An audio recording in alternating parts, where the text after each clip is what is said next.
Hi, my name is Jacob Short, and my question for you is, do you like a good steak? Well, most people do. In this demonstration, I am going to be showing you how to make a delicious steak that anyone can make. My steak is very simple and will not require many ingredients. By listening and watching this demonstration, you will not only have the knowledge of how to make this steak, but also why this steak is better than one on a grill. This might be one of the best tasting steaks you will ever have. Why, you may ask? Because it uses simple ingredients to enhance the flavor. You may ask, why is this steak better than others? 1. Stovetop cooking.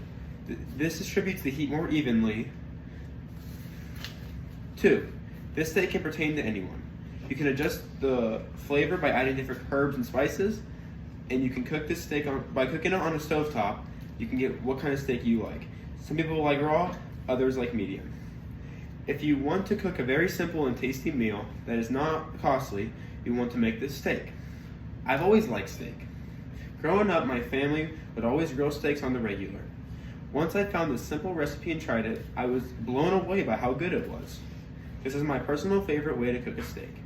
Gordon Ramsay also uses a very similar recipe. Although cooking this steak may be intimidating at first, it can be really easy to make. This recipe can also help overcome a fear of cooking. For this steak, you will need to require the proper ingredients to start. Next, I will walk you through the cooking process while also providing you tips and tricks on how to cook this. I will then walk you through the cleaning process. First, you will need to acquire the proper ingredients for the steak. These include salt and pepper, your personal cut of meat, butter, vegetable oil, or non-stick spray. The cut of steak you pick can be a critical factor in your enjoyment of this. This can vary, and there is no correct answer to which cut of steak you can use. If this is your first time, I would recommend using a ribeye or fillet, but it does not matter as long as it fits in a pan that has about 1 to 2 inches of room around the whole steak. According to Derek Jacobson, you want to choose a steak that is thick enough so it will not cook through too fast. The cut of meat you choose can vary its nutritional facts. More fatty steaks may be higher in calories than those that are leaner. For your non-edible items, you will need a pan, a stove, a decently sized spoon, paper towels or a towel to pat your steak dry, and tongs for grabbing it. And you can use a cutting board to prep your steak, which is optional. Once you have obtained the necessary items for this meal, you may begin with the cooking process. To cook a medium to medium rare steak, begin by turning on your burner of choice near high heat and adding your pan of choice with vegetable oil or non-stick spray when applied. Do not use a whole lot of vegetable oil, just a real little bit so your steak can sit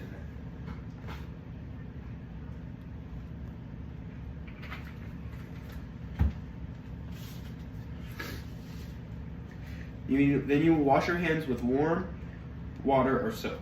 I have already done this. Once this has been done, get your steak that has been completely thawed out and use a cutting board or a plate to pat dry, and pat dry with paper towels or a towel. You will want to pat it dry on all sides to make sure none of the moisture is there.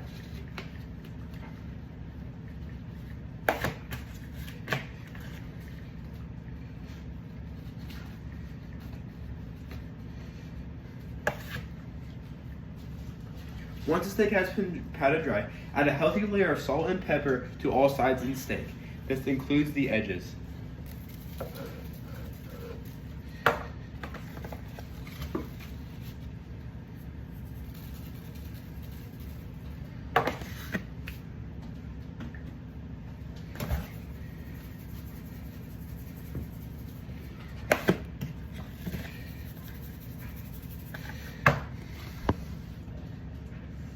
Add your preheated pan and cook on each side for 3 to 5 minutes or until you notice a decent crust has formed.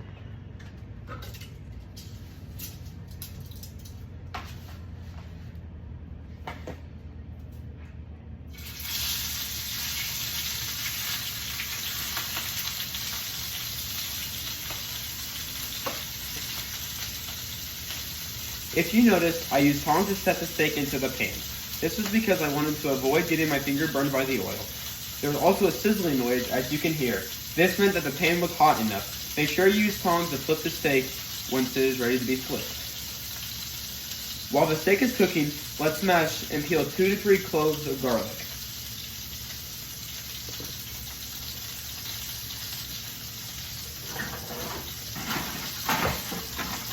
You can do this by taking the back edge of a knife or a fork or a spoon to smash them, and you have to peel them.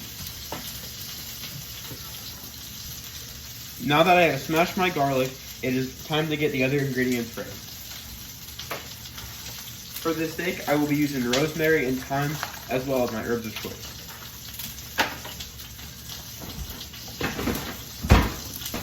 I will also be using some butter. This will be about 2 to 3 knobs or a tablespoon, or about 1 to 2 tablespoons.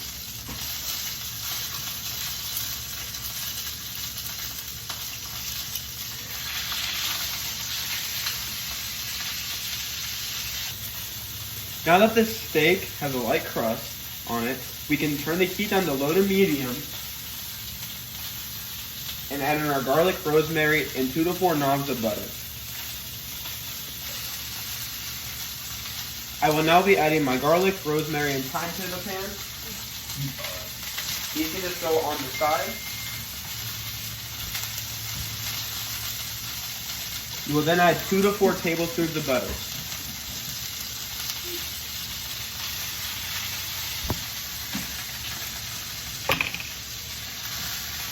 If the butter turns brown, that means that your pan is still too hot and you need to let it cool down before you add more. You will then take your spoon once your butter has melted and you begin to baste the steak.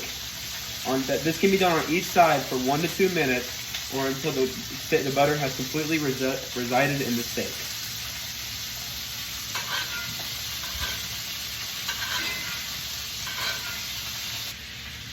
Repeat this step on both sides.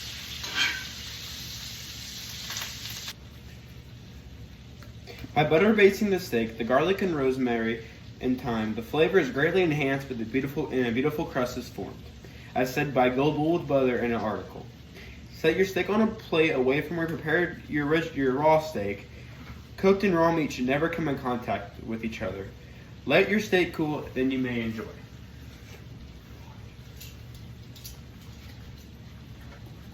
Make sure to also turn off your burner once you are done.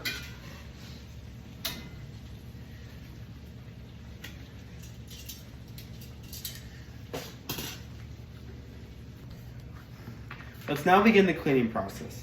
This may be done after you eat, but for right now I'm going to be showing you this. Start by throwing away your garlic, rosemary, and thyme that is in the pan.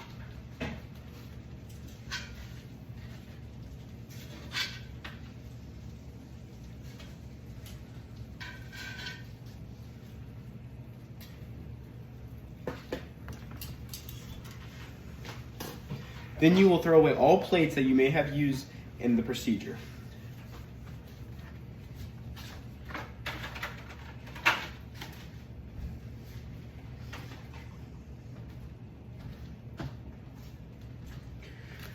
Make sure you rinse off all utensils once you are done using them, or throw them in the dishwasher or sink.